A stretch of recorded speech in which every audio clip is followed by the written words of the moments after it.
know, tonight may be all about the P's and Q's for the Aces, with the Q's just going along for the ride.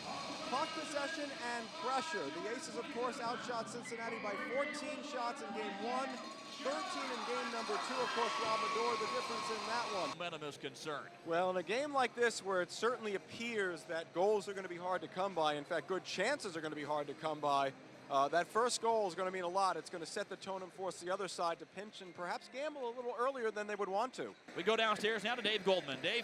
Mike, thanks very much. Brad, been a while since we've seen you out on the ice. How'd that first 20 go for you? It's all right. Getting back into it, you know, just trying to do everything I can to help my team. Yeah, it's quick out there, but getting the hang of it. And a quick pace, fast-paced first period, too. A lot of penalties. What was the pace for you like out there? It was quick. You know, I'm just getting used to it, just getting back in the ice after around a month off, so. Mador's made a number of good saves, but Coleman's really been the star so far here in this third. He has come up huge. They count at least 4 big opportunities for the Cyclones to keep this thing scoreless. Cincinnati? Well, you got the feeling that's how either side was going to be able to get one in.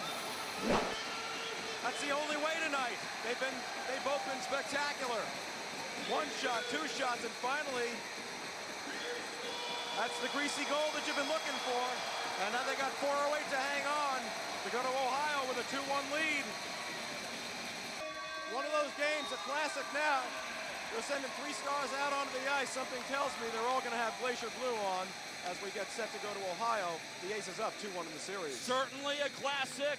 And with that, Gerald Coleman coming through for a 30-save shutout. Well, he was just spectacular tonight. Mador was really great as well, but you know, it was something special about the guy who pitches the shutout, just like we tipped our caps to Mador the other night. Tonight it's Gerald Coleman, especially in that third period when Cincinnati got the charge. He was outstanding and the star of the game, deservedly so, the #1 guy. We have our own Emily today who had somewhat of an epic performance. You know what, folks? When you speak of uniquely Alaskan, there's nothing more uniquely Alaskan than standing in Seward and saying, you know what, I think I'm going to jump up that big 3,000-foot rock and come down and see how quickly I can do it.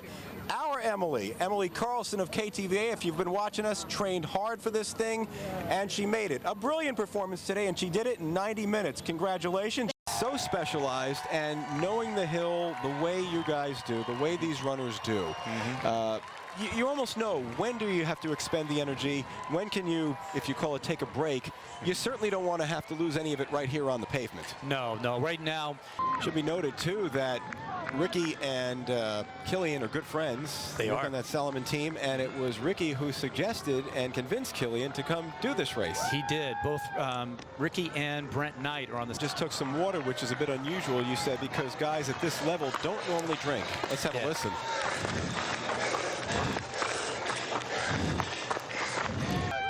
Working their way to the summit. Summit cameras, courtesy of our friends at Alpine Air Alaska. Terrific shots here at the top. You can see the bottom barely, but it's still in view. Yep, that may have taken a little more out of him than he expected. Well, he just got passed as well, too. And how often do you see Eric Strabel get passed on a downhill? Yeah, almost never. So we may be seeing a passing of the torch. It may not be the 3P for Eric Strabel, as the front runner is well ahead now. Yeah. You thought about 30 seconds, 45 maybe, a minute and 10. That's a lot to ask to catch up. It is, and Eric's struggling a little bit. And he's going down at a good pace. The question is, how far is Killian ahead of him? Yeah, we can't quite see at this point. The mist is too thick. Well, it's the mystery and the mist of mid-mountain, folks. We can see what goes up, but we can't see what comes down. Not at this point. Matt Novakovic said it in one of the preview pieces this week. He said, you know what? One of the locals could do it. He said, and it wouldn't surprise me if Killian knocked a minute off of it. And Matt Novakovic is right on the mark with that. And that's what he's going to get. He's going to have just over a minute off the record, a minute 15 maybe. And he's just cruising at this point. This guy could do that. He could go up and down the mountain again in virtually the same time. Killian Jornet is your winner of 2015 Mount Marathon. A little kiss to the crowd. Folks, that is domination. Terrific race on this July 4th. We're going to wrap it up. The Europeans come in. It is a win-win. Killian Jornet and Emily Forsberg. Mount Marathon 2015. Glad you were with us today here on KTVA, KTVA.com, and GCI Channel 1. For the entire crew, Clint McCool, Emily Carlson, Jake Edmonds, our producer, Shirley Enzo, our technical producer, Trent McNelly, and the best crew you could ever ask for. Cameramen and women and technicians, there they are. I'm Dave Goldman. Thank you for joining us, everyone. And good afternoon from Seward. Kilian Jornet wins Mount Marathon 2015.